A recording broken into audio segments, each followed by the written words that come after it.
نہایت مہربان ہے، اسی نے قرآن کی تعلیم فرمائی، اسی نے انسان کو پیدا کیا، اسی نے اس کو بولنا سکھایا۔ سورج اور چاند ایک حساب مقرر سے چل رہے ہیں، اور بوٹیاں اور درخت سجدہ کر رہے ہیں، اور اسی نے آسمان کو بلند کیا اور میزان عدل قائم کر دی کہ اس میزان میں حد سے تجاوز نہ کرو، اور انصاف کے ساتھ ٹھیک تولو اور تول کم مت کرو۔ اور اسی نے خلقت کے لیے زمین بچھائی، اس میں میوے اور کھجور کے درخت ہیں جن کے خوشوں پر غلاف ہوتے ہیں، اور اناج جس کے ساتھ بھس ہوتا ہے، اور خوشبودار پھول۔ تو اے گروہ جن و انس، تم اپنے پروردگار کی کون کون سی نعمت کو جھٹلاؤ گے؟ اسی نے انسان کو ٹھیکرے کی طرح کھنکھناتی مٹی سے بنایا اور جنات کو آگ کے شعلے سے پیدا کیا، تو تم اپنے پروردگار کی کون کون سی نعمت کو جھٹلاؤ گے؟ وہی دونوں مشرقوں اور دونوں مغربوں کا مالک ہے، تو تم اپنے پروردگار کی کون کون سی نعمت کو جھٹلاؤ گے؟ اسی نے دو دریا رواں کیے جو آپس میں ملتے ہیں، مگر دونوں میں ایک آڑ ہے کہ اس سے تجاوز نہیں کر سکتے، تو تم اپنے پروردگار کی کون کون سی نعمت کو جھٹلاؤ گے؟ ان دونوں دریاؤں سے موتی اور مونگے نکلتے ہیں، تو تم اپنے پروردگار کی کون کون سی نعمت کو جھٹلاؤ گے؟ اور جہاز بھی اسی کے ہیں جو سمندر میں پہاڑوں کی طرح اونچے کھڑے ہوتے ہیں، تو تم اپنے پروردگار کی کون کون سی نعمت کو جھٹلاؤ گے؟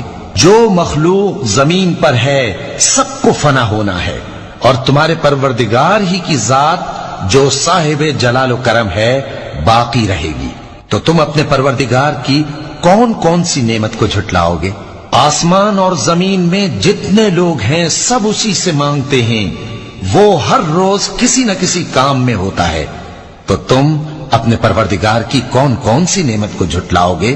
اے دونوں جماعتوں، ہم ان قریب تمہاری طرف متوجہ ہوتے ہیں، تو تم اپنے پروردگار کی کون کون سی نعمت کو جھٹلاؤ گے؟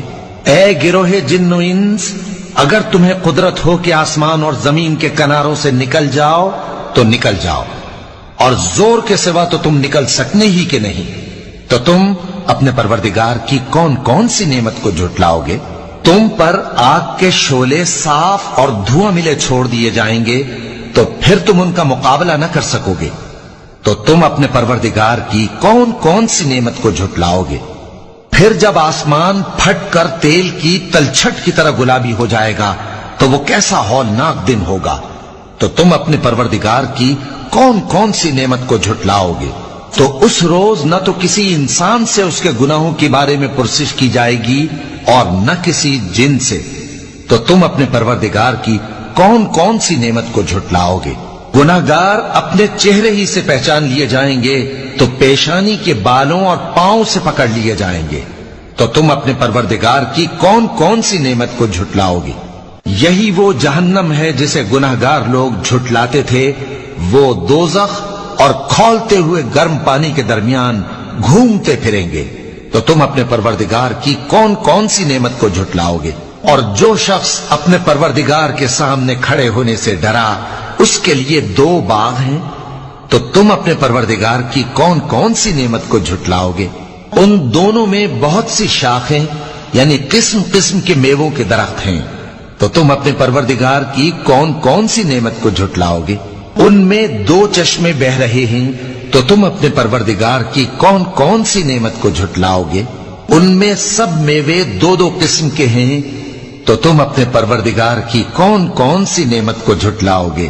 اہل جنت ایسے بچھونوں پر جن کے استر اطلس کے ہیں تکیہ لگائے ہوئے ہوں گے، اور دونوں باغوں کے میوے قریب جھک رہے ہیں، تو تم اپنے پروردگار کی کون کون سی نعمت کو جھٹلاؤ گے؟ ان میں نیچی نگاہ والی عورتیں ہیں جن کو اہل جنت سے پہلے نہ کسی انسان نے ہاتھ لگایا اور نہ کسی جن نے، تو تم اپنے پروردگار کی کون کون سی نعمت کو جھٹلاؤ گے؟